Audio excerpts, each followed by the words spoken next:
Ladies and gentlemen, welcome back to another episode of Notre Dame Primetime Live on the Voice of College Football in Notre Dame. We are back. I am your host, Ryan Fryel. To my left is Ben Manier. Is that how you say your last name, right? Manier? Yes. Yes. There you go. You got it right. And then below me, we got our boy Sean at ND Forever on Twitter. We are back. Boys, Notre Dame had their big 2 OV recruiting weekends, and it looks like, when we talked about last show, this has the potential to be one of the best Notre Dame recruiting classes of all time. How are we doing? How are we feeling?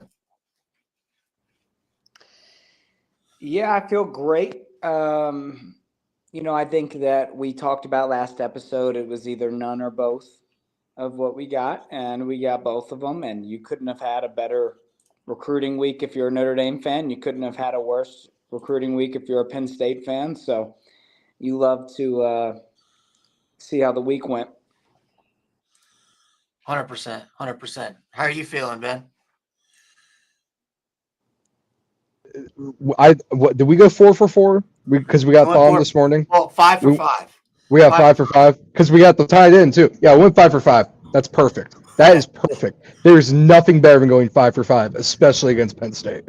That's awesome. And they're going to come at me on Twitter for saying that, but that is awesome. Well, nothing better except maybe going 9 for 9, which is crazy because that's still a possibility. Let's talk about it. Let's get into it. First things first, we'll get into the Kari Adams and Joey O'Brien here in a second. I want to get to the one that just committed today in, offensive lineman Charlie Thom. He is a tight end turned offensive lineman whose recruitment has blown up within the last couple months, getting offers from Penn State, Boston College, Michigan State, Nebraska, Syracuse, Virginia Tech, among others. Kind of a Joe Alt type. This one was kind of weird because I remember when his prediction went in for him, everybody was like, and Notre Dame offered him was like, hey, is this a replacement because Grayson was going to go to Penn State? And then it turned into, well, no, Notre Dame just likes him just as much, and they want to take 6 offensive linemen in this class. So how are you guys feeling about Charlie Thom committing to the Irish? Yeah, I didn't expect 6 offensive linemen in this class, especially with the group we have now. Majority of them will return next year, and we have some really talented guys that are even younger than that coming in as freshmen or this year or second-year guys for. But I didn't expect 6, but this is a big time commitment. I don't think he'll be a 3-star by the time the season ends. I see him going up to a 4-star. The talent's there. He hasn't had, like you said, switched offensive line. So once he gets that really under his belt, there's a reason he's getting all these offers. He's going to be a 4-star by the end of this. He's got the potential. He's kind of a gadget player. I don't want to say every time you see a 3-star offensive lineman that's pretty good commit to Notre Dame, you're like, oh, it's Joe Alt, right? I don't think it's going to be a Joe Alt type impact right away, but I could see him as somebody that I see him as a future starter at Notre Dame, right? Yeah, I agree. If you had to compare him, who would you compare him to? Yeah, what would be a good Notre Dame comp? Obviously, Joe Alt's kind of the easy one because of the tight end comparison, but I feel like I could see him being an Alex Bars type. Yeah. Put some weight on, get work on his techniques, stay a couple years in the system. I could see that. What about you guys? Yeah, I was probably going to say Bars type. Yeah. You don't see him as a Tosh Baker or anything like that? That was on the top of my head. Yeah, that was on the top of my head. I'm not gonna lie, but I can see that. The big thing about him is you look at recruiting. People gotta say, "Oh, he's not even nationally ranked on 247." Some spots have him as a 3. A lot of spots have him as a 3-star. Look, it's not always about the rankings. I talk about it a lot when we talk in spaces and stuff like that. it's not always about the rankings. You got to see who's offering them. Penn State's giving this kid offers. Michigan State, Virginia Tech, Nebraska. He's getting offers from some good D1 schools when it comes to producing a lineman. He's not just some out of nowhere kid that we just offered because we think he's good. Other schools also think he's really good, which is something that we need to look at in the future. And this is, as Ryan would say, we put Penn State in a locker for their backup. This guy was supposed to be like, oh, well, if we don't get, I'm not going to mess up the kid's name. If we don't get Grayson, let's say his first name. If we don't get Grayson, we're going to go get Thom or Tom. Thomas, whatever. We're going to go get him. So it's really good to do this in the O-lineman group. And bringing in 6 O-linemen, I don't think it's anything wrong with it. It's adding more depth to that position that we love having depth in. And depth this year is what made us go to the national championship in that position. If we didn't have as many O-linemen as we had that could play, we probably aren't in the natty game. Yeah, I think I will say that after their freshman, maybe even sophomore year, but I say freshman year, I think in the new era of college football, we probably have 4 of these 6 offensive linemen. Just how it's going to be. There's going to be 1 or 2 that enter the portal.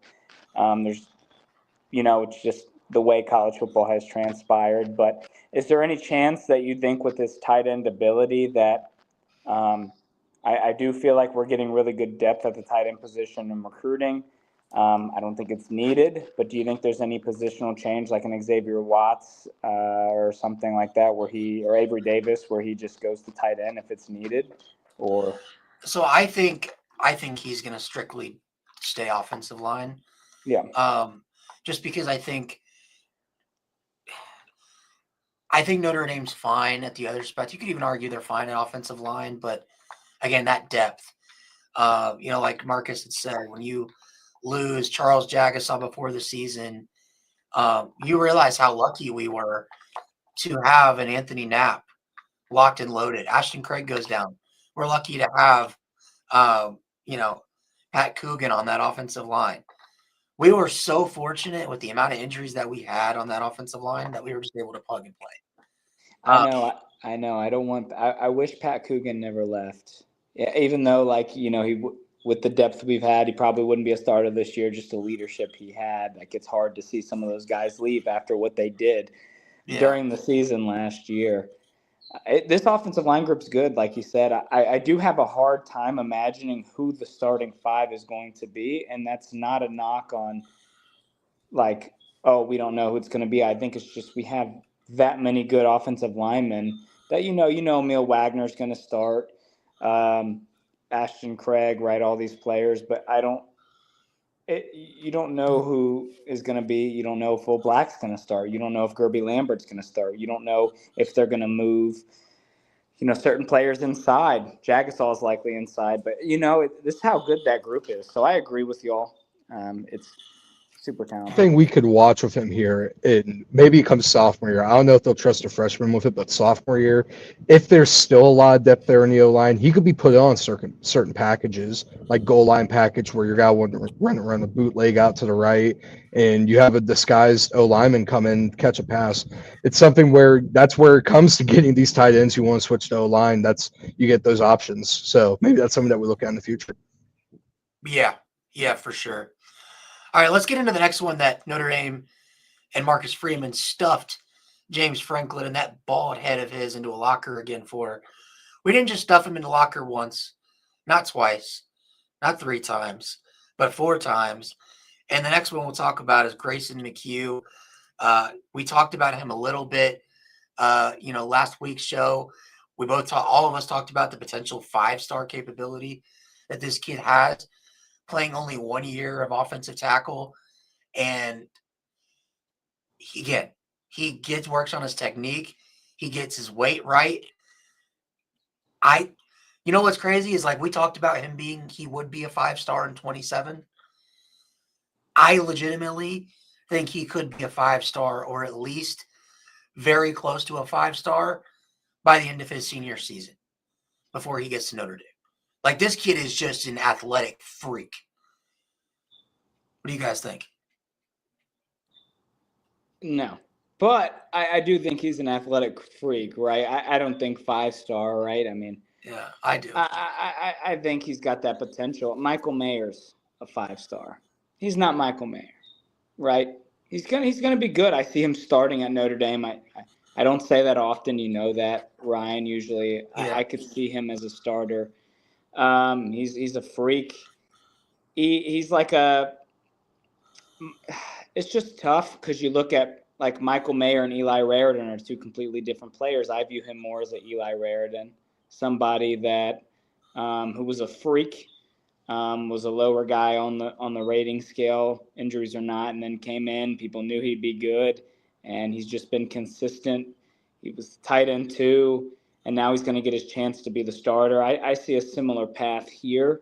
He's a freak. I mean, he can do a lot of different things. I see he can block, but I see him mainly as a freak of nature, where kind of like Dalton Kincaid a little bit, how, the Bills use him in the slot. I could see like some tight end packages with him. Sean, he's an offensive lineman. We didn't switch? No. Oh, no, my God. I was going to say, I was confused for a minute. It's so confused when you snub Dalton Kincaid. I was going to say, hey, those other 2 guys, they laid down some sick blocks, but Dalton can't block for shit. Dude, I thought we switched to our... So this is Grayson McHugh. Yeah. I thought we switched to our, tight end commitment. So that's okay. Run it back. Run it back. Run it back. Whatever I said, I never said. All right. So. All right. That's what editing's for. Now I agree with you. This is a 5-star talent. By the end of his season, I think he will be a 5-star. And if he's not, he's going to be a top 50 player, I think, minimum. He's going to be – he's not the Will Black type that people are going to demand from him to play right away.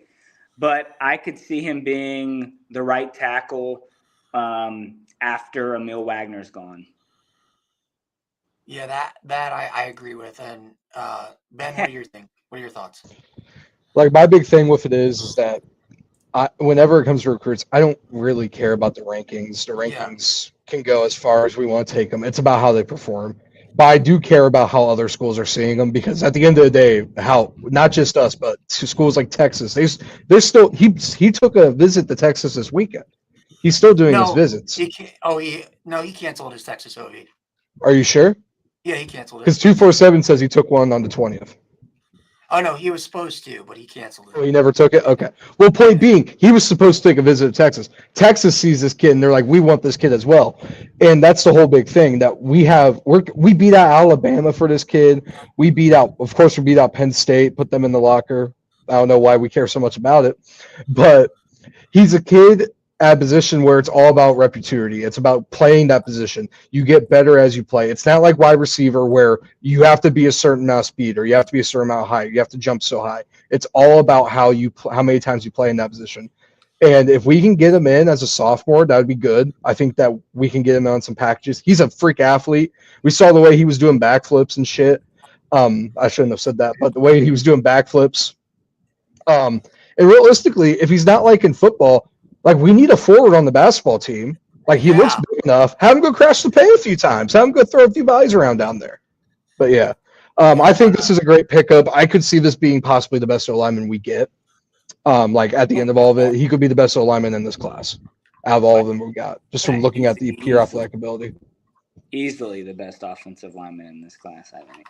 I'm not saying Ben Nichols is bad, but it's just that this kid's so good. I don't want to take a shot at Ben Nichols. He's a dog. No, dude, Ben Nichols, Grace. Like, the thing is, like, the 5 main guys were already great, and then you add Thom, who was to me, this is how I view Thom.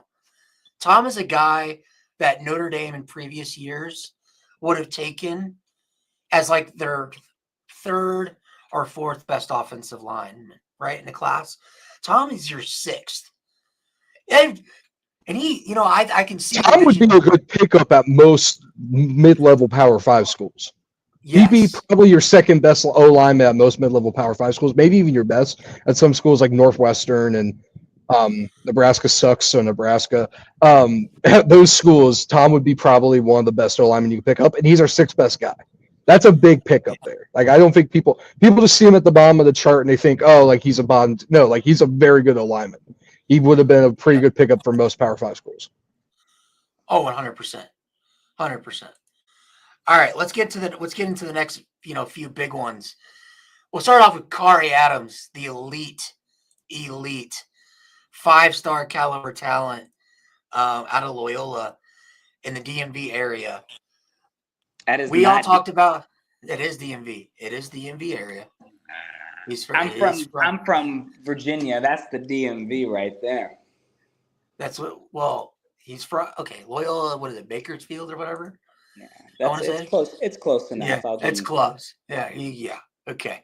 Anyway, he committed Notre Dame. Notre Dame continues to put Penn State in a locker. Again, obviously, we talked about so much damn pride in that. It's so funny. Yeah. I want to say Ben was one that was a little skeptical about getting Kari. I was very skeptical.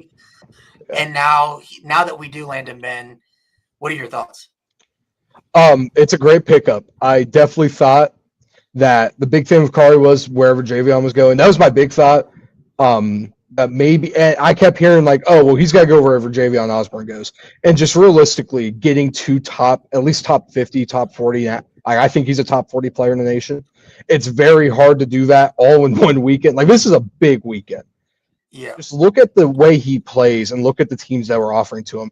It just had a gut feeling like both of them was going to be extreme stretch. And the more I kept hearing about how we're going to get O'Brien, the more I felt like, okay, maybe I'm drinking out of the wrong Kool-Aid glass here, but it just felt a little too crazy to get both the guys. But I'm glad we got them. They're both amazing ball players. I'm so glad. Like, even though I'm a person that says it's not official until they sign the piece of paper, it sounds a lot like both of these guys are here for the ride.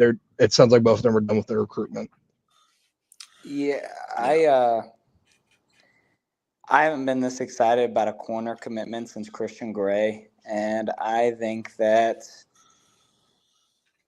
he plays right away as a freshman. I think it's going to be week 1. He comes in. He's not one of the starting 2, but he's rotating in, right? He's rotating in. He's playing week 1. That's how good of a talent he is, and it's going to be extremely important to continue the stretch that we have with Morrison, Moore, and having at least a young guy rotate in. That way we have an additional 2 years as a starter. We continue that pattern, but this is an elite get. This is a top 3 get in our class. By the time it's National Signing Day, he is going to be a top 3 player in the class. Obviously, I mean, without even looking at rankings. Like, this is a big get, especially with the duo, right? Getting one is a big get, but getting both, like Ben said, is a big deal. I was skeptical too. But, I'm happy about it. But I think that this is going to be an impact player right away. All right, Notre Dame, and here, I'll give my thoughts really quick, and then we'll get into the comp. Elite level corner. I think he's going to be a 5-star by the end of the cycle. Regardless if he isn't, he's a 5-star caliber player to me. I know, and props to Sean. Sean's like, I feel like this was last week. You either get both or you don't get either, and we got both. We'll get into Joey in here in a little bit, but this kid is 6'3" as a corner, and he can play boundary, field, and slot. I don't know too many corners that are 6'3", have his speed, and can play all over the defensive backfield. And this is where I kind of get in my player comp. He is a taller, better version at a younger age of Cam Hart. Like, just his play style, the length, the arm size, the physicality he plays with, I get Cam Hart vibes. Now, obviously, Cam Hart took time to develop, but that's what I mean is like Kari, he's playing like Cam Hart in high school. For comparison for me, I don't for a Notre Dame player, there isn't one. He's going to be, by the time he's done, we're going to compare to him. I don't think there really is a comparison to him in that way because, Cam Hart receiver switch, and then he was strictly pretty boundary. There's not a lot of Notre Dame defensive backs, specifically corners, that have been able to do what he can do. Notre Dame-wise, I can't think of a comparison. Ben, any comparison? I can't really. Notre Dame, no. Other comparisons outside Notre Dame, there's a few that come off the top of my head. He's just, like we said, he's a guy we don't see that often. We don't see these types of kids that often. It's usually a 1 or 2 tool guy. He has 3 tools. We don't have that often at corner, if ever. The closest you can find is, you'd say, Cam Hart, but even then, I don't even know if there's anyone else. Yeah. I mean, this is where I'm excited, and we'll get into the next corner we're going to talk about. I have a great comparison. Oh, yeah. I feel like I might know where you're going with that one. All right, let's get into it. The five-star safety that everyone's talking about in Notre Dame land right now, Joey O'Brien. If I could pull it up here in a second. So he committed to Notre Dame again over Penn State again. Penn State, James Franklin, get in that locker. We take so much pride. I can't even explain what we've done to this football program in the past year. I feel so bad. I don't. I think I don't know. Talk so much crap. I think Notre Dame fans this past week have been such Ohio State fans to Penn State. I'm like, oh, come on. Hey, they brought it on themselves, to be fair. They brought it on themselves after the Orange Bowl. This is the number 1 player in Pennsylvania, right? Yep. Yeah. So 24/7 is number 2. If you that was number 1. That was number 1. Composite has it as number 2, but he's really number 1. Okay, so number 1 player in the state of Pennsylvania, and you don't go to Penn State. Penn State, what are you doing? Like, what'd you do wrong? Like, it's like Ohio, a top player in Ohio not going to Ohio. I have a brother-in-law that's a Penn State fan that I was messing with today. And I mean, you look at, number 1 player in Texas going to Georgia, that's frequent, right? But when you look at Ohio or some of these Midwest schools, like usually they stay in state. And this was a big get. This is probably the biggest recruiting win that Notre Dame has had. I mean, since Michael Floyd, maybe? I mean, people were hyped about Snead. People were hyped about Snead, but this is bigger than Snead. Mayor, you could argue Kyle Hamilton. People were hyped about Hamilton. Yeah, Kyle, yeah. So, I mean, this is going to be huge. And, I mean, he's the best player in this class. He's going to start as a freshman. Like, this is like, when KVA was my favorite, defensive player last time, Ryan, and he played right away. He's going to be a starter right away. Like, there's no ifs, ands, or buts. It's happening. He's now comparison. I know Ben's going to be like, I did Travis Hunter, but no, that's not what I'm going to say. You thought wrong, Sean. I think that, a lot of people, if he plays both sides of the ball, which we've already talked about earning it, right? But if he can be the next Travis Hunter, Travis Hunter was on a Colorado roster that was doo-doo. So imagine like if Travis Hunter. Yeah, that's shitty quarterback, Shedeur Sanders. Yeah. So imagine on a roster that actually has elite players. Like, this is going to be a big get if he can play both sides of the ball too. But what do you think, Ben? So I was originally going to say Travis Hunter. But then, I was like, let's be real here. Is he really got to play both sides of the ball as much as Travis Hunter did? Probably not. No. But then I watched his highlights from that little Colts camp they had, the Colts practice state. It's like the Rivals camp.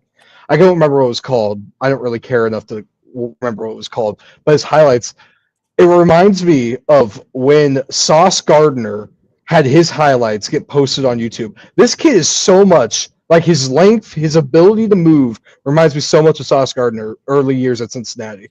It's just we got to get him on the field first. We got to see how it works. But it would not shock me if this kid is like Sauce Gardner. What's crazy is he's 6'5".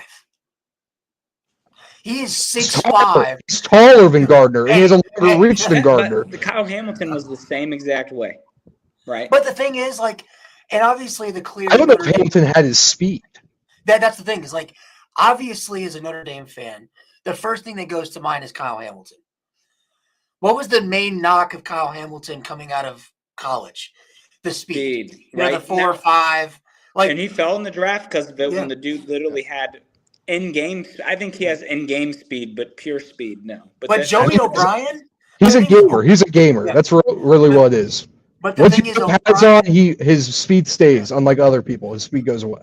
The thing with O'Brien that makes him different is he has the speed. That's the crazy part. And this is where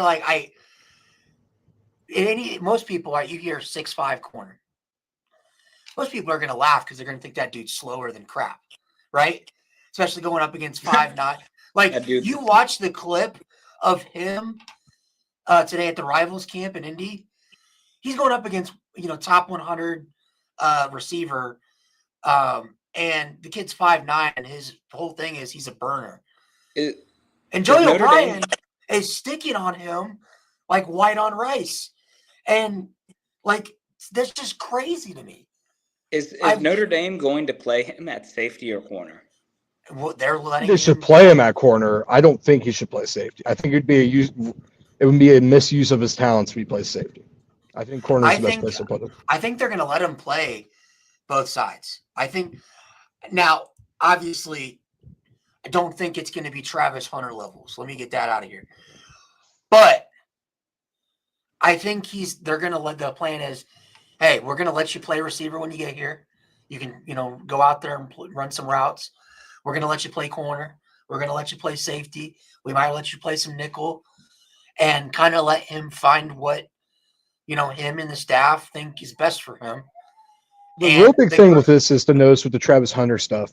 Colorado did not run the ball that much. Well, they did run the ball, but compared to how Notre Dame runs it, the way that we play our offense, Colorado is not going to run the ball as much as Notre Dame runs it every single time. So we could still get him in on plays and get him blocking and get him running routes. And it's not just on MacTell like, oh, they're putting in the two-way guy. We know they're throwing the ball. We could still get him in for those plays. So I don't think it's that big of a – I think we're still going to get him a lot of playing time on both sides of the ball this first year, for sure. Yeah. Yeah. Real quick, let's get into some of these comments because it's actually been blowing up. Notre Dame offensive line should open up their Waffle House with all the pancakes they'll be handing out for the next 5 to 10 years. Love this comment. Too bad Waffle House. If we win the Natty, should we have Frabel do the Waffle House challenge 24 hours inside the Waffle House? Yes, I'll do it. Well, I guess it's pancakes here, but it's supposed to be every waffle. Every waffle you lose an hour, yeah. Yeah, have Frabel do it. He'll be done in like 30 minutes. Someone passes Sarah Brown will make his own. Dallas fan, good old Unk from the Notre Dame community said Charlie Thom could be developed to be an elite offensive lineman. And we think we all agree with that. And then he also says, don't count on recruiting services rankings to turn in for Notre Dame like you believe. The Notre Dame 2024 class was top 6 class in the country that was ranked 11th. That's kind of what Ben was saying. Star rankings don't really matter because there's a lot of bias in stuff in these rankings. That's why I think it's important to always watch the kids. That's why you see who they're getting offered by. Yeah. If you're not going to watch the tape, look at their offers. Because the actual paid professionals, the coaches who actually have successful careers in recruiting, they're giving these guys offers because they believe in them. A lot of, depending on the players, like some players get an offer from Georgia, but they're not allowed to commit to Georgia because Georgia has other targets on their board. So that's something I also view with offers is, are they as meaningful when, if they really wanted to commit, they would have already committed kind of thing. Now, getting back to Joey, right? Let me ask this question because Sean kind of alluded to it. With Joey and Kari, both in the class. They sign on National Signing Day. Is this the best cornerback tandem we have seen Notre Dame land in the modern recruiting era since we've been alive, obviously, because we can't go back and look at 1988 and those championship teams, obviously. But just since we have been following recruiting, since all of us have been alive, where does those two as a tandem, where would you guys rank them? I think number one. I don't think have we ever gotten a tandem like a true tandem, Right. not just like, oh, we got two corners in the same class, or do you mean by we got two corners Like in just the same tandem, class? just like tandem wise. I don't think we've Like a ever. pure tandem. I don't know if we've ever got a tandem like this, like two top 40, at least top 40 players playing in the same position, the same class. I don't know if we've ever gotten it. Who else was in Christian Gray's class? It was Was Gray it and Morrison Micah or was Bell. it Moore? Micah Bell. And Bell transferred after 1 year. So I don't really think there's any question this is the best we've had tandem wise. Maybe the year we got Hamilton, didn't we have a good corner that year commit? Let me look. I'd have to go back and look, but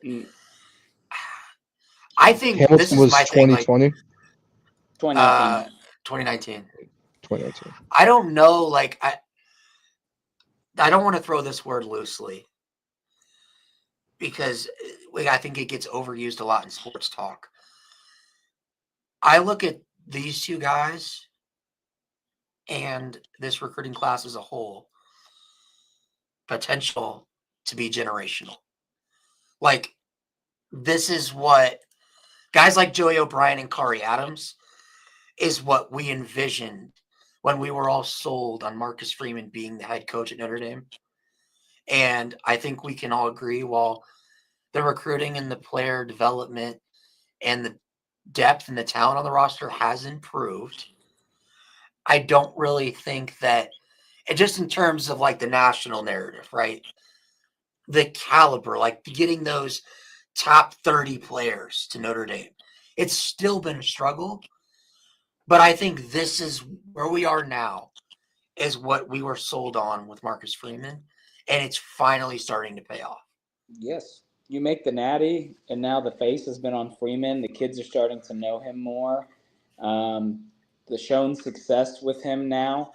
And then if you have another playoff year this year, it's just going to add on to that, right? It's just going to continue milking. Looking back at Hamilton's class, the only other corner was Cam Hart, who came in as a wide receiver. So yeah, I think this is the best class we've ever had DB wise. Look at the Christian Gray class for me. I feel like there's was that 2021? Yes.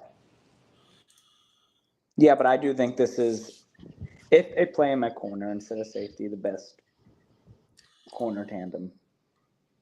Okay. I've been 2022. 2022, who's in it? Check. How old is Christian Gray? Holy crap! I can't even find it. I did 2023. If it was 2022, it'd have a compete because it has Jaden McKinney in it. Jaden Mickey, yeah. Yeah, Christian Gray. No. Year before that was Jaden Mickey's class. Christian Gray's class, the Schuler's a good safety. Yeah. But even then, like right now, he's a good safety. At the time, Schuler was, he was a 4-star. He was 27. The thing with Schuler was that the reason Schuler didn't start right away was because he had to come in and get weight on. Yeah. We all remember, Sean, I don't know if you remember those pics from when Schuler first stepped on campus, and he looked like Jadon Blair, but like way skinnier and not as tall. And like everybody was like, Don, on tape, he's a freaking dog. And he gets to campus and he's like undersized, underweight. And then you get from that spring all the way to fall, you see him come out and he's got the chiseled abs, and he looks like he's put on 35 pounds of pure muscle, like he's going to hurt somebody.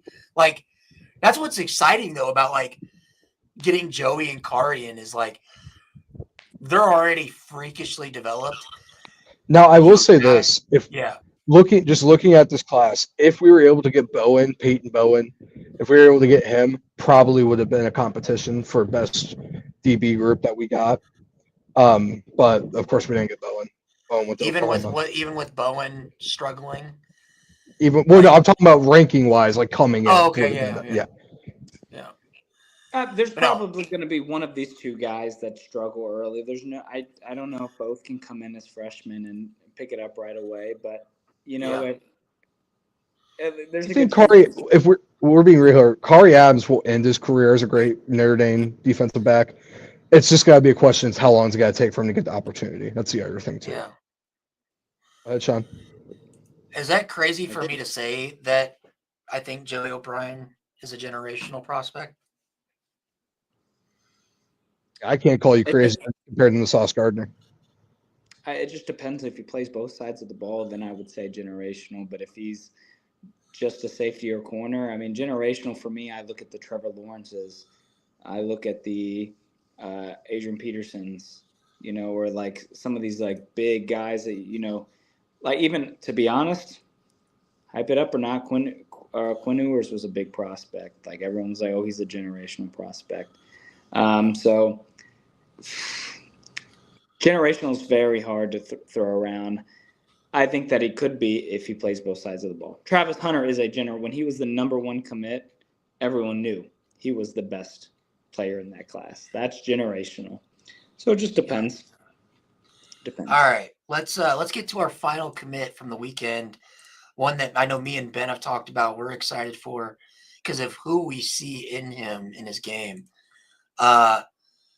Preston Fryel, the 3-star tight end. Oh, and before you kill me in the comments, because I got killed when I made my graphic when this kid got predicted to Notre Dame about, he's a 3-star. What is Marcus Freeman doing? Blah, blah, blah, blah, blah. And then hey, Ben, maybe people need to take your advice because you look at his offers. 3-stars don't matter. Yeah. Notre Dame, Iowa, Miami, the 3 schools that are considered. Schools are creating tight ends, give him offers. I don't care what a freaking website says. Greg Olson, the man with the third leg, went to Miami.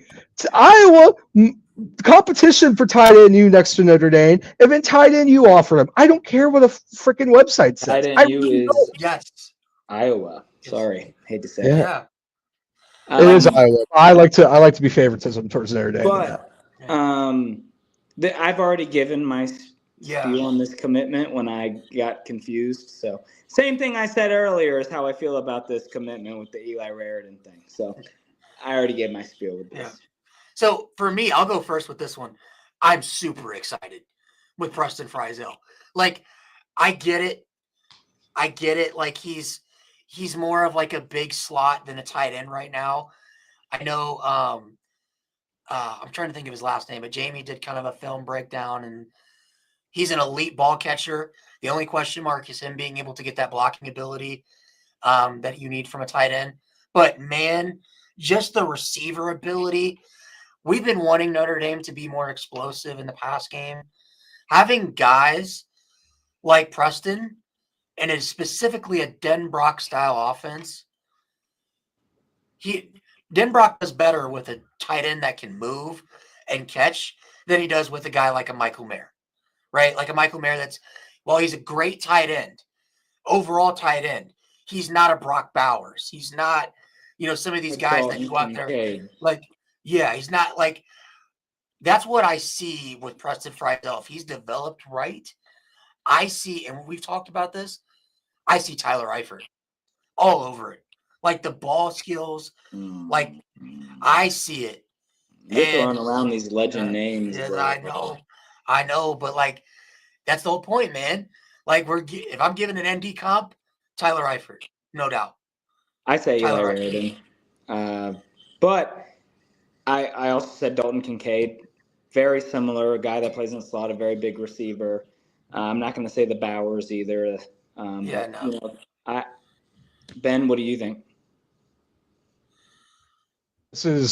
And I don't know why I like this kid's film so much, but just looking at the way he plays like he's got that chip on his shoulder. like that. Get the hell off me, you 5'10" DB that goes to this low level high school. Get off me, little boy. It's just looking at the way he plays, and it's just. And I don't know why. I love it when us as Notre Dame fans, where we get upset because some people overvalue the stars on the website. Yeah. I like when those kids come out and they ball out because it makes us be like, we commit. Like the guys who stay committed to these kids, like me and Fryel have, like we like this kid. And just look at the catches he's making in these plays. And that's something that you can't. And what's the biggest thing with wide receivers who can't catch? Why they get moved to DB? Because it's so hard to learn how to catch a football. Like to do it at an elite level. He's making elite level catches at tight end. That's something that I love to see out of tight ends on Notre Dame. It's not like Tommy Tremble, where he's a blocking tight end and like maybe sometimes he goes out there and he gets a lot of good catches.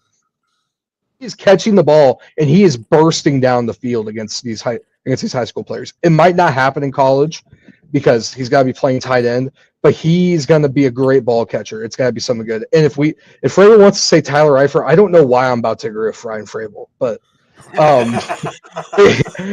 it's not out of the possibility that he could be a Tyler Eifert. Tyler Eifert was before your time, Ben. Wow. But I saw him play. I saw him play in a Bengals uniform. He was the only reason I cheered for the Bengals because he played for Notre Dame. Yeah. He was a baller. Yeah. So. Yeah, there's a chance at it. There's a chance. I think if he gets on the field early enough, it's 100% possible.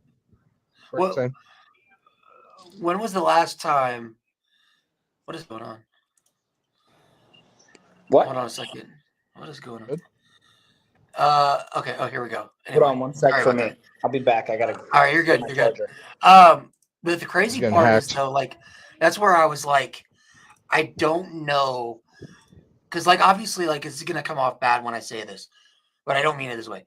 Michael Mayer, great tight end, overall tight end from every aspect of blocking. He can be a threat in the pass game, and just in terms of a pure elite level receiving threat at tight end, I don't think we've seen one in Notre Dame for quite a while. Like, since the Tyler Eifert, Kyle Rudolph, like, guys that could go deep and score an 80-yard touchdown.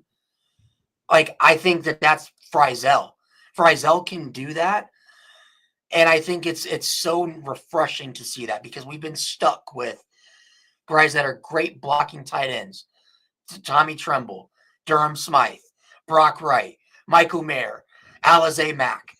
But none of those guys, besides maybe Michael Mayer and Alize Mack at times, were true threats in the pass game. That's one thing I want to point out. When we look at the way this team is built, we don't get a lot of tight ends. Like, we're a heavy running team. We want blocking tight ends. That's who gets the receiving times really do get short end of the stick if they can't block. Yeah. So we're not like other schools. No, I mean, yes, it's great to have a guy like this, and it's also good for at least the tight end too behind him if he's the starter to be a big blocking tight end with how much we run the ball. Right, to be the guy. Oh, fake! I'm not running. Good guy. When he's on the field, or if he can't block, you're gonna know it's a pass. You need to have like two tight end sets with him. I think he'll get better as a blocker at Notre Dame, though. Right? I'm not saying he's a bad blocker, but when we compare to the Dalton Kincaid, Brock Bowers, Brock Bowers was a good blocker, but Dalton Kincaid, you knew that he was catching the ball. So I like this kid a lot. I'm gonna say it's Eli Raridan. I think he'll have a solid Notre Dame career, but it's hard for me to say Tyler Eifert because he was so special. Yeah. Now, Deuce in the comments says he's a weapon like Colston Loveland. I see Colston Loveland a little bit too. The ability to find space. Yeah. Loveland is, I feel, it's going to be primarily used in Chicago with two tight ends set like this, right? And Komet will probably still be the main guy, but I see Loveland being mainly like, I see him as like a blocker. Is that? I was going to say, Fryel, we're forgetting about Cole Komet. He was a pretty good catcher. Yeah, Cole Komet, yes. There you go. Yeah. Am I crazy to think? You said Michael Mayer. I mean, you did say Cole Komet. I was going to give you an opportunity to correct yourself, but then he definitely I honestly Sean just said it. Komet. Yeah. Am I crazy to think Loveland's more of a blocking tight end? I think Loveland's more because the Bears fan thinks it. They were pissed when they drafted him. Like, They were mad. So Tyler Warren there. Yeah, you should have picked Tyler Warren. I'm sorry. I'm not a Bears fan. I'm a Colts fan. I'm glad we Who got Tyler cares Warren. about blocking, Okay. brothers? I got Tyler Warren jersey. Oh, I should put it on. Dang it, this is our Colts, right? This is our. No, we don't. I don't claim him. Okay. I don't claim him. Hey, They ruined it. Dude said in the comments, who cares about blocking? Brother, he's catching touchdown. Yeah. Well, that's the thing. Mitchell Evans this past year, a lot of people saw him having a breakout year. And what was the one thing Mitchell Evans couldn't do? Catch touchdowns. Like he was making some decent plays, but he in the red zone he just went obsolete. I'm glad he got drafted. He regressed a bit, but I really think that injury. Hurt him. Yeah. And also the fact that we had a running back at quarterback. Well, yeah. No, I hate to say it. That doesn't help. About our goat like that, dude. In the dynasty deep dive article today, he's better than Deshaun Kaiser. Just saying it. In the dynasty deep dive, he's better than Deshaun. I could agree. I mean, the dynasty deep dive today, they were talking about 13,000 word article for the EA College Football 26, and they were talking about wear and tear, and they're like, wear and tear is going to be extremely important this year. I mean, Notre Dame in the national title game had a 16-play, 95-yard touchdown drive. Riley Leonard running the whole game, and then his wear and tear, he wasn't able to do anything the rest of the game. And I was like, oh, thanks for the call out, EA College Football. So I want to let's get into these real quick so we can kind of speed this up a little bit. Obviously, Notre Dame had their second OV weekend. We'll start with the main. Obviously we talked about Charlie Thom, right? Well, the other two people that were on visits this past week. One of them, me and Sean got to interview. Ironic enough, just over a year ago. In Elijah Golden. So you're saying he got a DM from Ryan Fravel and his automatic response was not to block the account? That's crazy. Okay, that is wild. But no, Ryan sends a lot of weird emojis in his DM. Okay. Oh, jeez. This guy. All right. Forgiven so much. But no, we got to interview him a year ago, and I remember both me and Sean leaving that interview and going, we're joking, obviously. This is where the whole golden brick thing came from, because we're like, this is like we're talking about in our DMs, most Notre Dame kid you could ever interview. And the first thing he talked about when we asked him a year ago, what do you look for in a school you want to go play for? High academics. First words that came out of his mouth, right? And this is a kid that Alabama's been on heavy for a long time. Same as Notre Dame. And it seems like all the buzz right now is around Notre Dame. His commitment date, he doesn't have a set one yet, but it's looking like it could be soon here in July. Coming off his Notre Dame OV. How do you guys feel this one playing out? Because I'm thinking Notre Dame all the way. All right, Ben, you first. Well, after hearing that, if he chooses Alabama, then I don't know what he's thinking about academic-wise. But the same thing. Yeah, if he wants to look at all the schools he has offers from, I don't know what his final. What's his? He released his top four. No, it's more of just like a Notre Dame Bama battle right now. Yeah. But yeah, if that's it. I don't know what maybe Alabama's offering him a lot of money. It wouldn't shock me because he is a kid that he looks like a kid that would do well at Alabama. He looks like a kid. He looks like a kid that would do well at Alabama. He looks like a kid that would do well here. He looks like a good defensive lineman, good size, good height. I think it would be fun to get him. I think that would just be, and I think that would just move it from we're just taking kids like the top prospects just from Pennsylvania, just from Ohio, just from Michigan, just from Illinois. Instead of just taking, now we're going south. Now we're taking kids to Alabama once. Now we're taking kids. We just beat out Georgia. They tried to steal Thomas Davis Jr. at the last second, and we just beat out Georgia for Thomas Davis Jr. We beat out Auburn for Noah Grubbs after they beat us out for Deuce Knight. It shows how good our recruitment's getting. It shows that this staff does not care about what pipelines where. We're going to make our own pipeline. We're going to take whatever kid we want.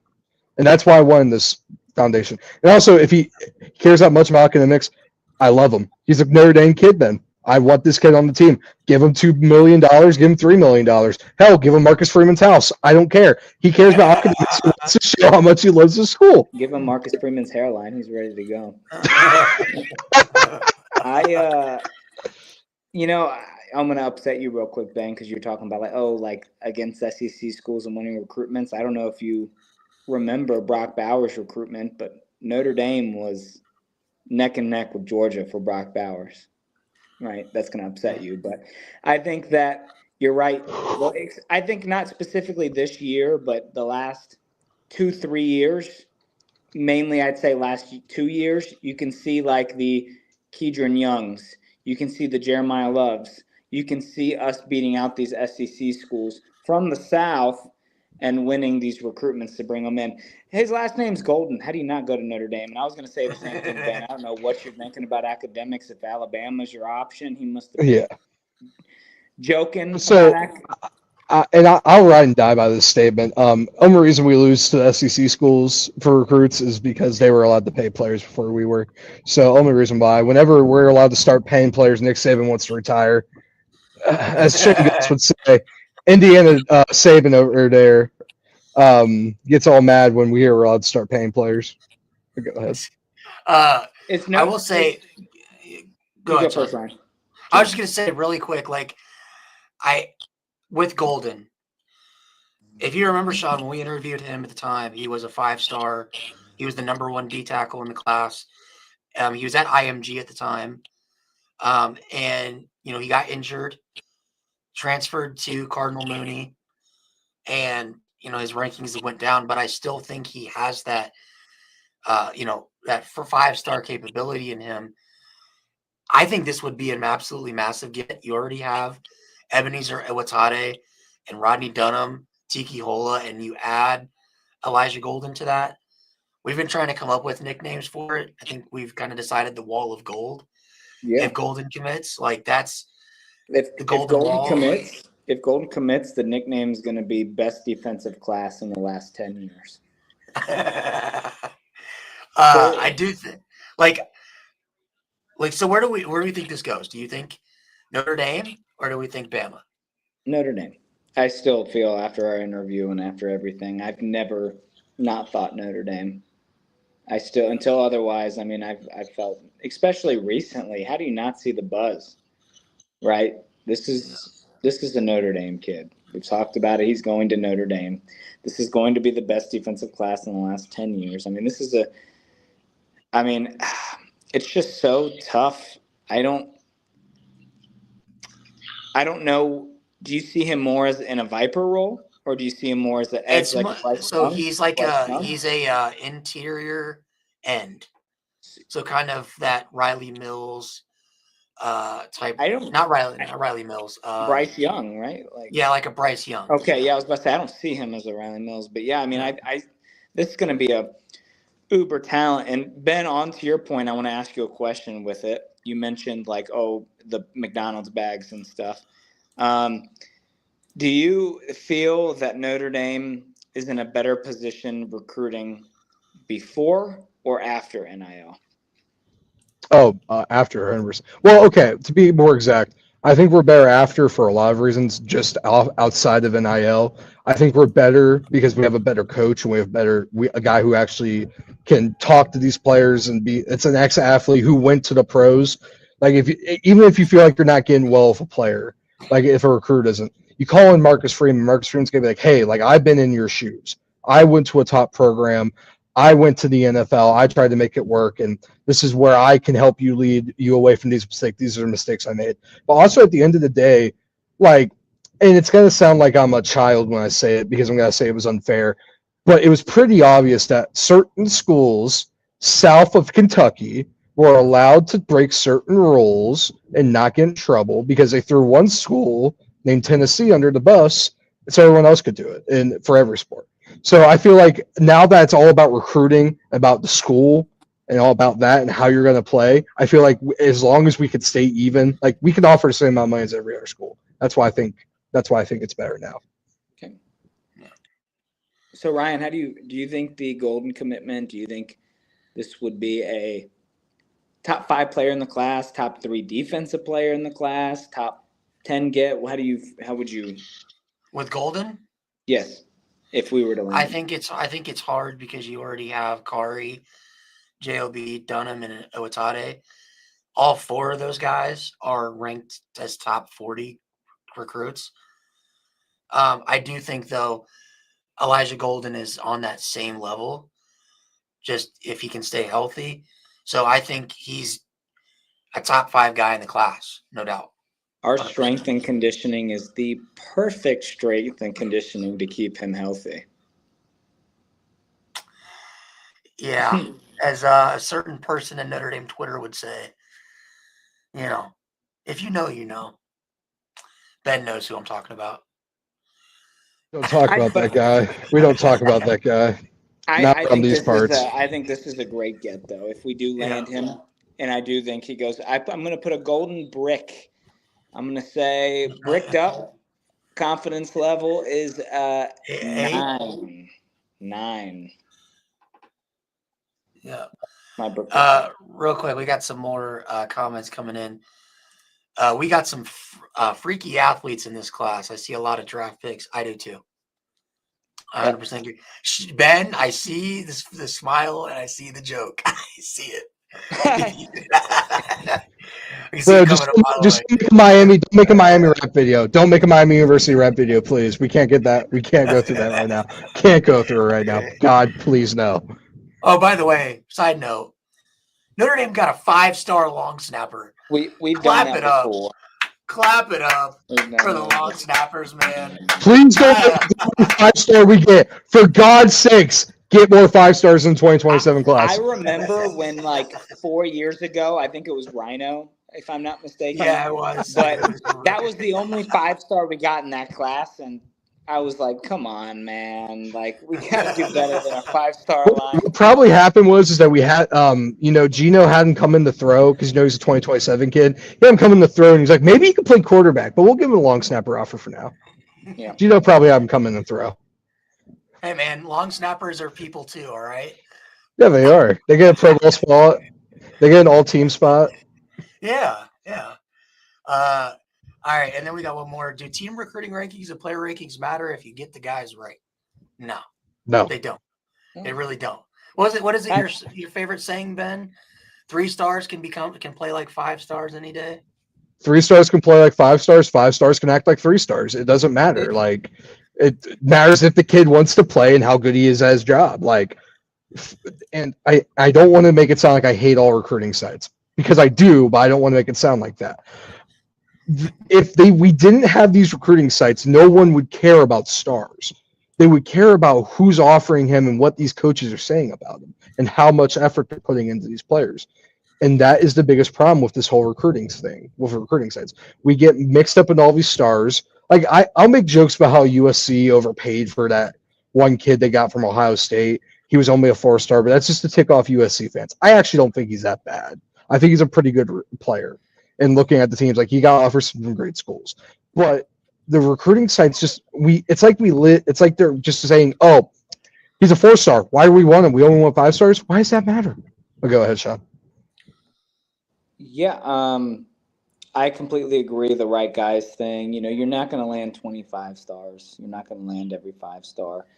And it's definitely work ethic. You see guys that come 3 stars. What I was going to say was that if you look at the last 10 years of the NFL, the highest paid players, I think now, of course, there might be one of them a 5-star, but when it was Mahomes, when it was Burrow, when it was Aaron Donald, or when it was Khalil Mack, and all these elite players, they were no stars or 2 stars, and they're the highest paid players in the NFL. Elite. I think Joey Bosa's one too, but yeah, I think that I like using stars as it's a reference to know the elites of the elites. Obviously, Travis Hunter is a 5-star. Trevor Lawrence was a 5-star. You can gauge. I don't think you should go off of star ratings. You should use them as a reference, why are they this star rating? And then understand why they're that star rating. That's how I think of stars. That's my I just don't think we should say oh, this kid's not as good as this kid because of star rating. That's my thing. Yeah. Because there's certain schools that's like that. Eric Gilbert was a 5-star tight end. Yeah. And his career was doo-doo. So yeah. All How many right, 5-star quarterbacks did we bring in, and where they end up? Andrew Hendricks was a 4-star quarterback and Gunnar never Kiel played. Gunnar Kiel was the number one player in his class, number one quarterback in his class. Stop it. Ian Book was a 3-star. Ian Book was a 3-star, and All right, let's get into these really quick. So we got one more from the OV this past weekend. Ian Primmer, another elite level guy, 41st overall in the recruiting rankings, number 4 tight end, number 1 player from the state of Kansas. How are we feeling about this one? Me and Ben talked about this a little bit off camera, but this kid's recruitment is so weird to read. He's one of those kids that doesn't really talk a lot. He was on a midweek OV, and it's just a rumor, but because I don't know if it's true or not, but evidently he didn't get a chance to take OV pictures or have a photo shoot while he was on his midweek. So that's probably why he has not posted anything about his Notre Dame visit. But he's from Kansas. His top 3 is Kansas State, Iowa State, Notre Dame. It seems from everything we've heard that maybe this is a recruitment that, maybe he wants to stay closer to home, play for the Kansas State Wildcats, be close, be that hometown guy, kind of like a Lincoln Cure. But who knows, man? It feels like all 3 schools feel pretty confident where they are right now. Where do you guys see this one ending up? So you guys said the golden brick is like where you're 100% think that he's going to Notre Dame. What's the exact opposite? Yeah. Go ahead. Confidence level. Like it's a golden brick. Yeah. Okay. So what's the opposite of that? Golden poo? Yeah. I think it's a golden poo. I don't think he goes here. After what we heard. Now, of course, the last time I said that, I said the same thing about Kari Adams, and we got Kari Adams like 3 days later. Yeah. Every player. I just realistically, after hearing that, then it comes down to it's not about recruiting. It's about what school's closest. It seems like Kansas State will probably be the school he goes to. If I were to put money on it, it'd be Kansas State. And I'm probably just reverse jinxing it. And I'm going to wake up tomorrow morning and it's going to be, we got Primmer. And then we're going to go back to this club and be like, wow, this guy's an idiot. Why are we listening to him? I also think we just have too many. For the first time ever, I'm like, wow, is Notre Dame going to land every receiver prospect we want? Yes, we need as many numbers as we want, but eventually we're going to run out of room. This kind of does feel like, all right, we got some confidence for these other guys, and are we pushing as hard for him?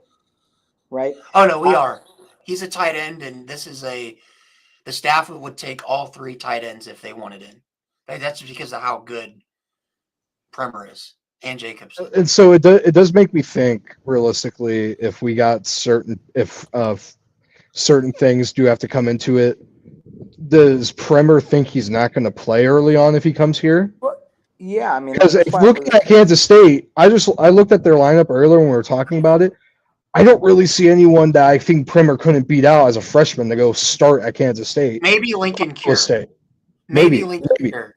I mean, I say receiver in the sense of, let's say we get 6 wide receivers in this class and 3 tight ends, 9 receivers in one class. That is kind of That's why I'm like, I just don't know if the receiver and tight end, if 9 of them in one class when usually you might get 5 to 6. Like, that's just a lot. And with the portal too, I just don't see it. And I agree. I think Kansas State's the place he goes. But reverse jinx, he's going to Notre Dame.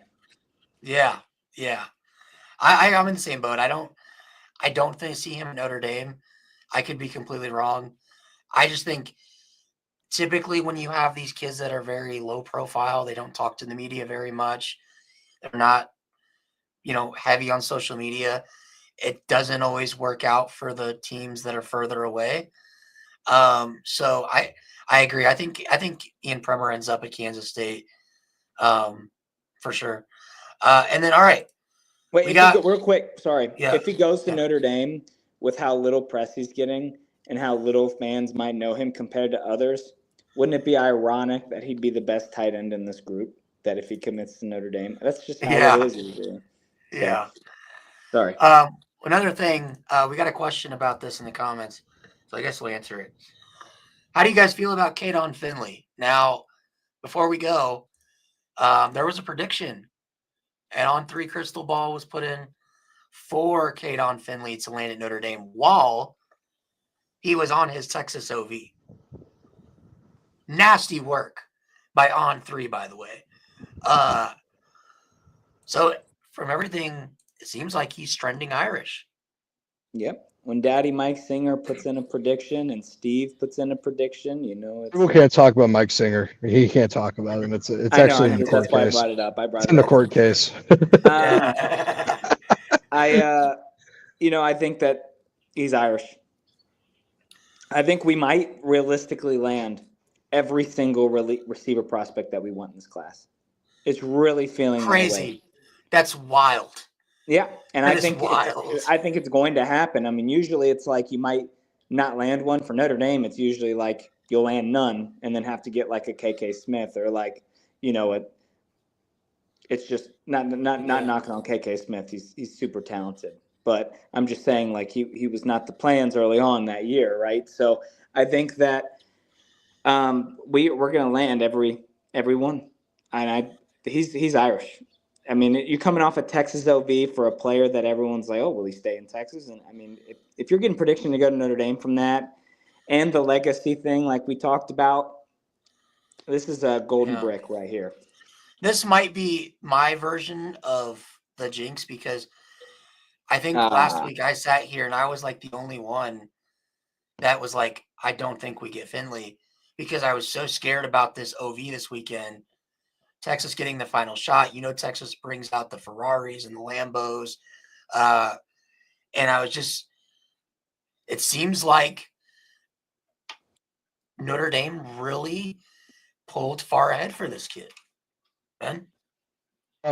Yeah, I think this is it's just so odd that he finishes his visit at Texas. And then we get another crystal ball for him. That means something had to happen at Texas. Right? Like something had to happen where it's like, yep, I've made my decision. And he commits next Friday, July 4th. He's committing on July 4th. Yep. It's just something had to happen. Unless it's just like, because who submitted? It wasn't Singer who submitted, right? No, it was Max Torres. Max Torres. Okay. And he's a Texas guy. Yeah. Is he a Texas guy? Yeah. Texas guy.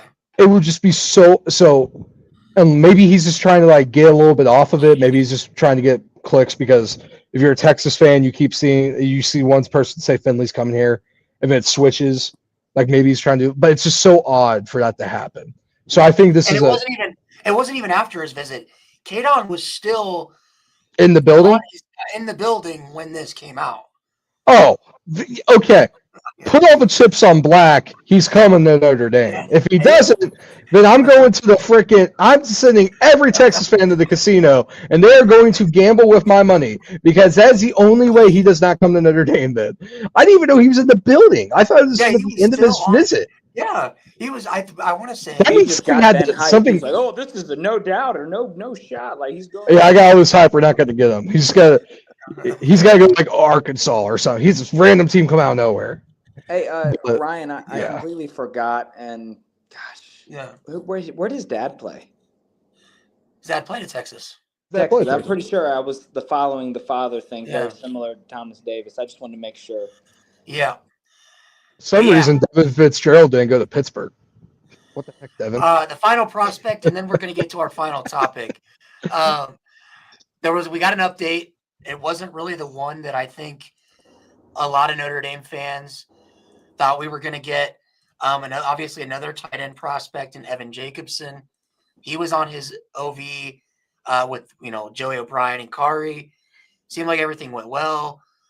There's predictions for him to go to Notre Dame.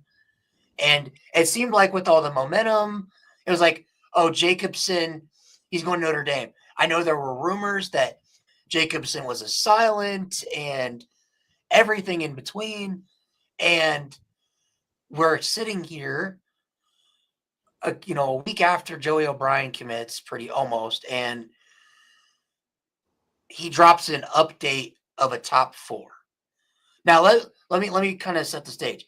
He took OVs to each one of his top 4, but he did not have a top 4 previously to taking the OVs. What that sends to me, and maybe I'm reading too much into it, I don't necessarily think he's ready to commit. I think that you look at it and it's maybe after the visit, maybe this is Notre Dame saying we have no room. Is that I think Notre decision? Dame wants to take, I think from everything we've heard, they want to take 2 tight ends. So unless they felt good about Primmer, because I was kind of thinking that, like, could it have been a situation where Primmer took his OV after Jacobson? They felt confident about their chances to get Primmer, so they told Jacobson to kind of hold off a little bit. Yeah. Yeah.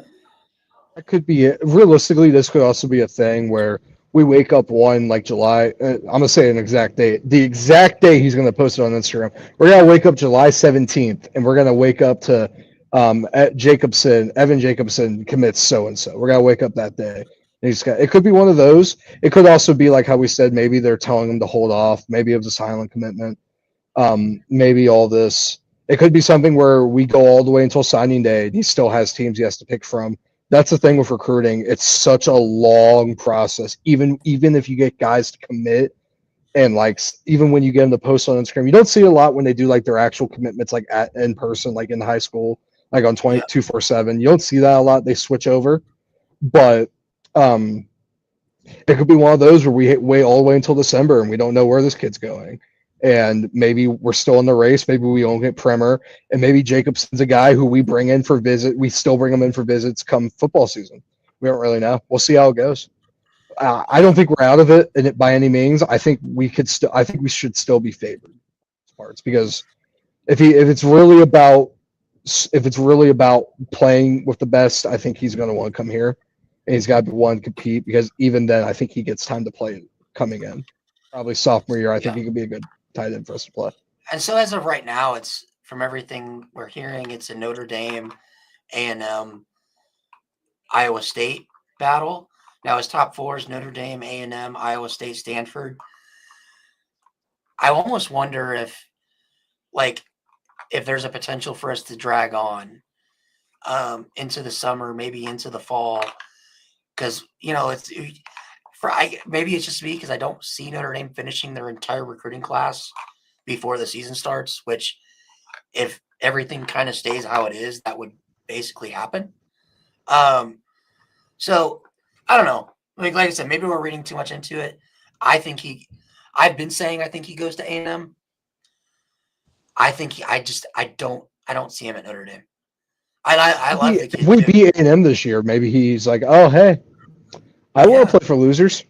I mean, he could probably OV the Notre Dame Texas A&M game, and then Which I wanted to check that. Did he take an OV to Texas A&M during the season last year? Yes. During the season, no. He took an OV to Texas he took an OV a week before us. Yeah. So it would be crazy for him to take a visit for that game, because especially those are the 2 games he's looking at, or 2 people he's looking at the most. Yeah. And Iowa State's just Iowa State. Sean, who are you going with? Are you Notre Dame? Where do you think? I think that we're cooling off a little bit. I kind of like A&M right now. I like both. I think if Notre Dame wants him, Notre Dame will get him. That's my thing. I just don't know if, like, with room and everything, what's going to happen. So I say, like, if Notre Dame wants him, Notre Dame will get him. But right now, it's just, I don't know. I would say, like, I could see him at A&M personally, like, but it just depends. This is one that, like Ben said, we're going to need a few weeks. Yeah. All right. Well, that's it for the recruiting stuff. We did have a third topic, but I feel like we've went pretty long already. So if you guys want, we can hold that till next week, because I don't think there's going to be nearly as much recruiting stuff to talk about. I am down to talk about it. I don't think it's going to be a long topic. Yeah, I don't think it'll be that long. Okay. It's probably got to be all of us get like maybe a 3 or 4 minute segment about it. All right. I don't think Well, let's get to it. Yeah. With obviously the new playoff format, the straight seeding, 14 team, and all the conference realignment and everything, and the NCAA, lawsuit settlement, is Notre Dame the thread that's keeping college football together from a power to super conference college football landscape? Yes. Right. And this is something I was excited to talk about. Everyone talks about the eventual landscape of college football. It's going to be like the NFL. It's going to be a two-team two super conferences, right? The AFC, NFC. I think that you look at, especially if college football expands to a 14 or 16 team playoff like projected, and if they do have the auto bids, right? This is where I think Notre Dame is going to be. I think Notre Dame stays independent unless the college football playoff says, hey, out of 16 teams, 4 SEC, 4 Big 10, 2 ACC, 2 Big 12, 1 group of 5, and there's like 3 at-large spots. I think then Notre Dame's like, if I was in a conference, I could have one of the auto bids or at-large spots. That could be 7 potential spots if you're in the Big 10 or 5 ACC or whatever, and then you look at if they stay independent, they wouldn't have that many opportunities. They always said that college football playoff and money are the 2 reasons they stay independent, right, and historical reasons. Yeah. I think that if Notre Dame joins a conference or the eventual of this all happening, if Notre Dame stays independent or if they join the Big 10, the super conference is a thing, and it could happen. I think that if Notre Dame joins the ACC, which is likely because of the contracts and everything, that, oh, wow, the ACC has Notre Dame, Miami, North Carolina, Clemson, Florida State. That might keep Florida State and Clemson in the ACC. And then you look at the Big 12, they got some decent programs. They can keep it in there. The Pac-12's coming back with some programs, but still, like, Notre Dame joining the ACC, I think would keep college football at minimum, not saying it would never happen, another 10 years from the eventual super conferences. But I think that would be huge. Notre Dame saved college football during COVID. Notre Dame can save college football again from the conference thing. I think Notre Dame eventually joins a conference. It's going to happen. I'm actually a Notre Dame fan that kind of would like that in a sense. But I think that the ACC, if they join the Big 10, no, it's done. If they join the ACC, there's a chance that Notre Dame can keep college football from the eventual NFL format. I mean, what do you think of that? Yeah, go ahead, Ben. You want to take that one? My big thing with it is that at the end of the day, at some point we have to be like, I'm not saying that's unrealistic to think that there's a chance we ever join a conference, or saying it's unrealistic saying we're never going to join a conference, because it's a real thing. Like right now, I don't think we'll do it. I don't think we'll ever do it. Okay. But I think it could get to the point where it's going to have to happen. If we're joining, I think it'll end up being we join the Big 10. But if they do the thing where it's like, 6 teams from each big power conference, and then it's a 16-team playoff, and there's only 3 there's 3 bids, and then there's 1 for a non-power 5 school and all that. Like, I feel like it has to happen then, because there's no reason not to. And I think it's a bigger thing.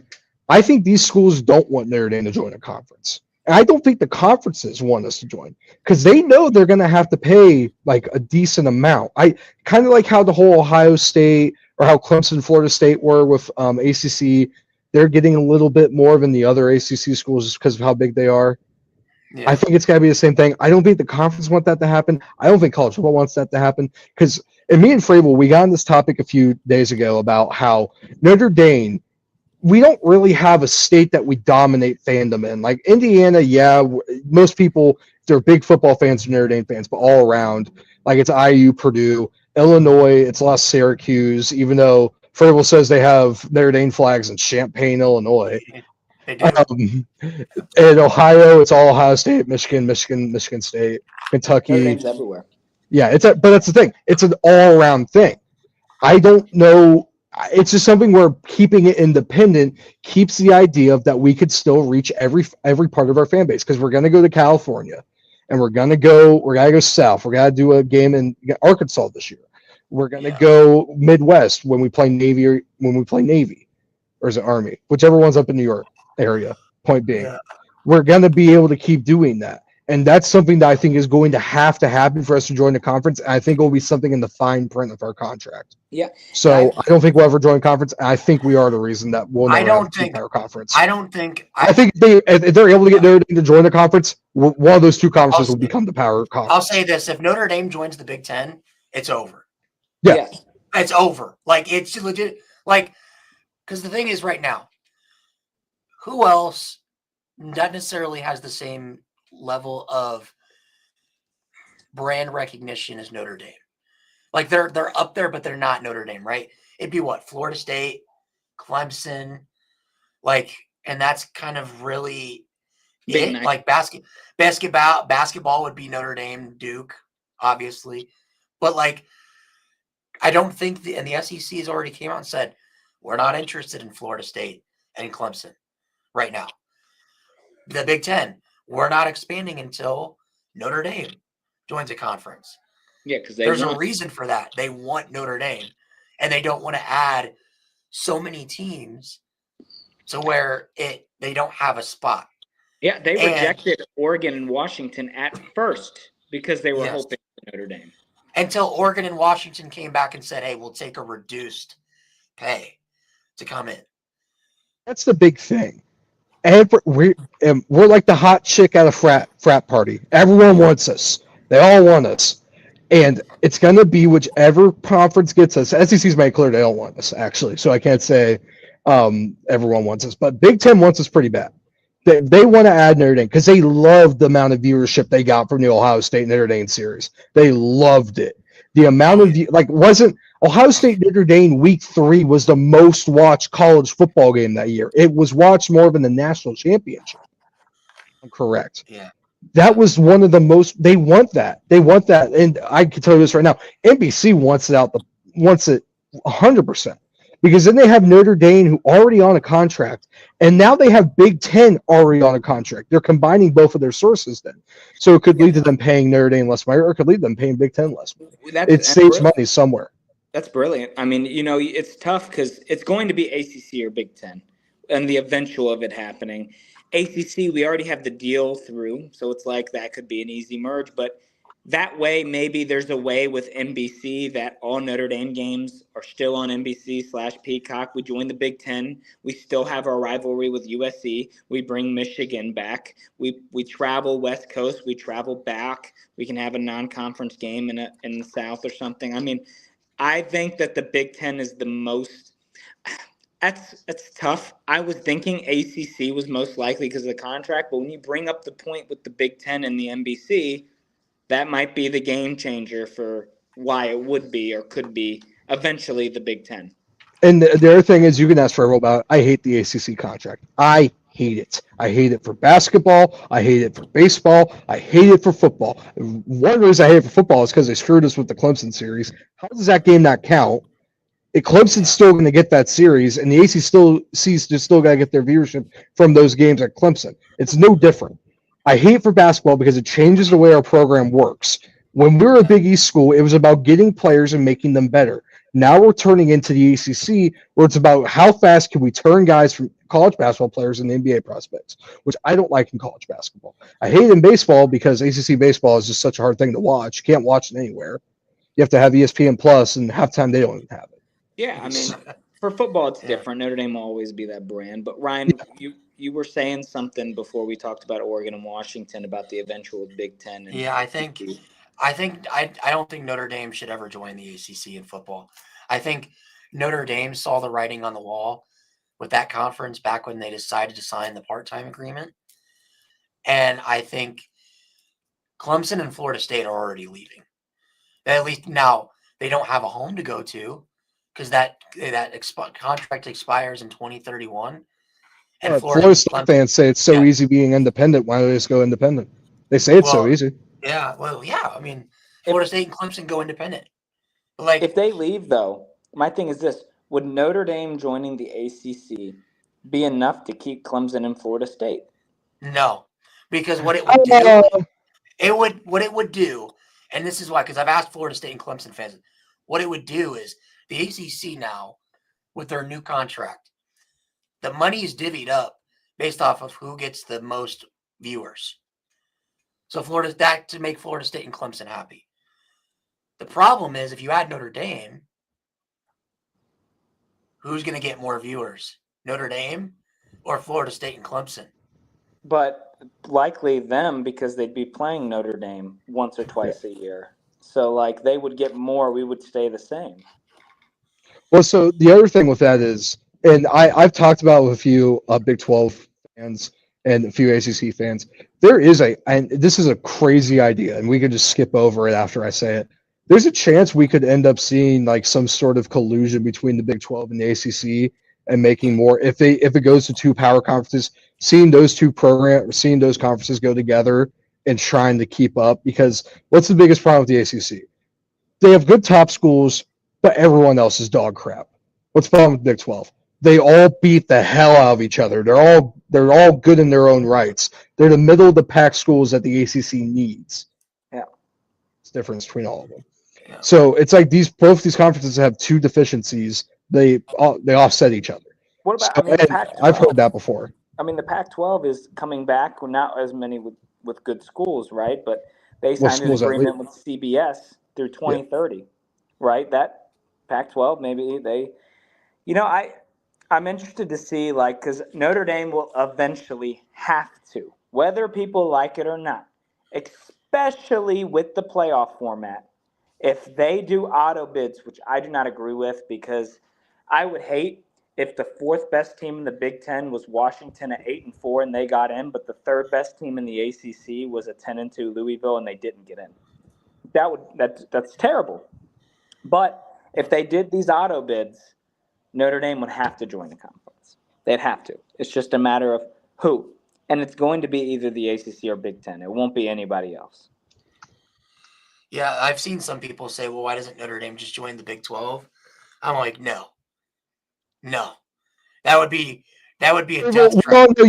We all know you don't want to see Notre Dame's boys come to Clifton Avenue and meet the Bearcats, okay? They'll go to Top Cats and Martino's afterwards and get too drunk. We all know what happened. I'm playing. But no, I'm a homer when it comes to it because I go to Cincinnati. I'd love to see them join the Big 12. I think it's the same thing as the ACC. I think it would be more like, they're beating the crap out of good teams. Like the ACC, we're beating the crap out of Virginia, who's not good, besides for Malachi Fields, because we have to say that now. Yeah. But yeah, one day maybe we see it all happen. I'm with Sean, that I think we need, if we ever do, it would be the Big Ten, because I want to play Michigan again. I want to play USC. I want to play Ohio State. I want to play Penn State. I want to play Michigan State. Like, it just makes so much sense to do that. But go ahead, Sean. Two questions with that now. We'll first answer the first one, but then second last. So the first one is, if we join the Big Ten, are you all nervous of the potential of becoming a Nebraska-type team? Don't think it'll happen, but I want to bring it up. And then two, would that be, yes, we're going to join a conference one day? If so, projected year and where? So Nebraska, yes or no, and then like year. Yes. So no to Nebraska. And the other question, I think Notre Dame joins the Big Ten whenever the ACC falls apart, because I still think that's going to happen. I think the ACC is going to get ripped to shreds the minute Florida State and Clemson leave, because they won't be able to be I think somebody said, well, they could just bring up some G5 teams. I don't think it'd be enough. I think they'd be sunk. Agreed. Yeah, so I think around 2030 is where Notre Dame joins. All right, what about you, Ben? No, we will never become Nebraska, because we are a completely different school. Just the way our ideology works around things. Nebraska does not care about their education. That's something that we can harp on kids, that we're going to get them a good education no matter what. And Nebraska, recruiting-wise, does not do well in recruiting, because they try to act like they're Ohio State. They try to act like they're Michigan when it comes to how they recruit. But we harp on the idea like, hey, we're going to get you a good education. We're going to make you into a great football player. Year that we join, when does our NBC contract end? 2032, 2031. I bet you it'll be around then that we join, because I bet you it'll be worked into our next NBC contract if we join the Big Ten. Voice crack there, but I bet you it'll be in there in that time. That's what will happen, because it'll just be the easiest. Because I could definitely see NBC being like, "Hey, we'll give you this contract, but we could give you a lot more if you join the Big Ten," and that could be something that we do. Because at the end of the day, the way we treat it is about money. Like, we're not going to lie about it. Yeah, agreed, 100%. I was just saying Nebraska treatment. I agree. I was thinking more in the terms of like Notre Dame in the early 2000s was very rough to watch, saying if we join the Big Ten with the competition level, if that's something we would fall down with or we'd be fine. But I agree. No, we'd still be Notre Dame. We would be a top 5 team every year in the Big Ten, and top 4 would eventually make the playoffs if they do that format. So I think that'd be big. And then I think that I'd say by 2035 we join a conference. Yeah, Bergs, as a Michigan fan, says no more teams can join the Big Ten, but Notre Dame. It's going to happen one day. There's going to be 2 super conferences with half of teams in college football and the other half. And so, do we pull? The real question is, do we pull if we join the Big Ten, they have to take Stanford? Yeah. Like, hey, you're going to it's like when you're the older brother. Hey, you're going to the mall, you got to take your little bro with you. Because they already took one of our little bros in USC. No. I think the Stanford rival would be over. No, Ben, what we do is take Army and Navy. Well, will you take Stanford and leave Purdue? Like, can you relegate Purdue to the FCS? There you go. I mean, I just think Notre Dame and the Big Ten would have Purdue, Michigan, USC. I mean, eventually, if that happens, Notre Dame would join the ACC to keep that Stanford rivalry alive. If we join the Big Ten, it would either be one of our 3 non-conference games would be Stanford, or we would lose Stanford at that point. Okay, I crashed out there. My thing crashed. What'd you guys say? You think that we don't take anyone with us? I said we'll say, hey. Fravel's disconnecting. Am I good?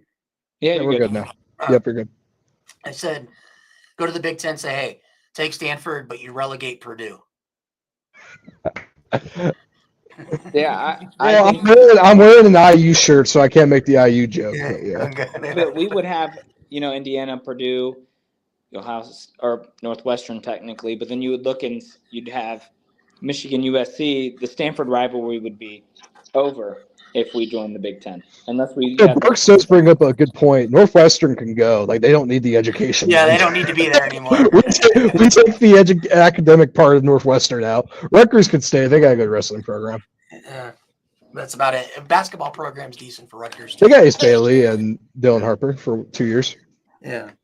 But yeah, it'll be fun. I think we're all in agreement that Notre Dame, they're like the last big domino left standing, and I think that's part of why the thought towards Notre Dame being an independent is people still hate it, but I think the thought is starting to shift away and be more like maybe Notre Dame being independent is allowing us to still have a semblance of what college football used to be. And I think once people are more aware of that, they're going to wish that Notre Dame would have stayed independent when Notre Dame joins the Big Ten, because it's going to all go to hell. Yeah, people are, join a conference, and they're going to wish that they stayed. Agreed. Yeah.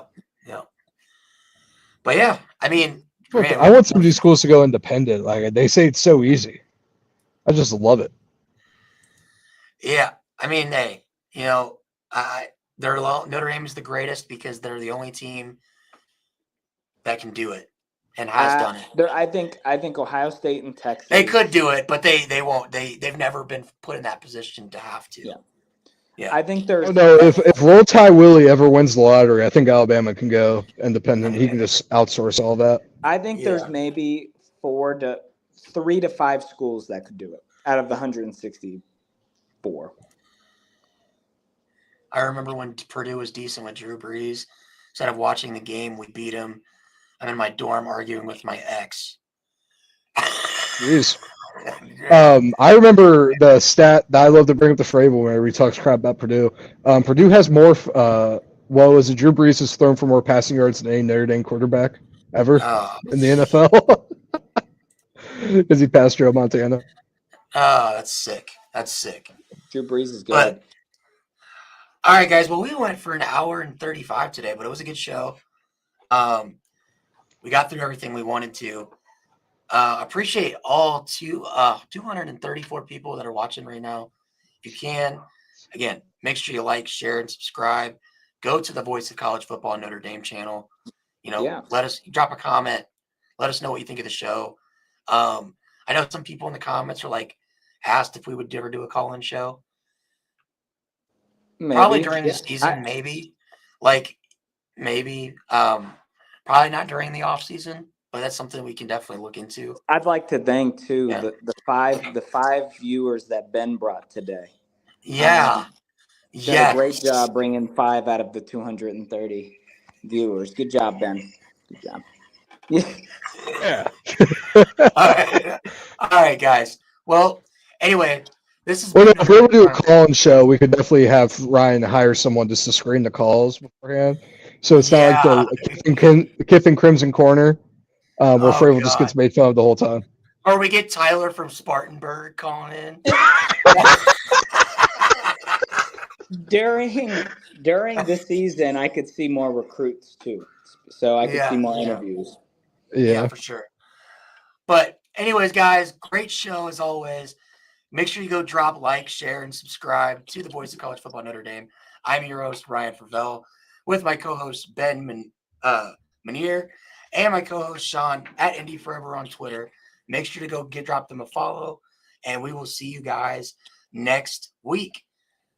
Peace, and go Irish.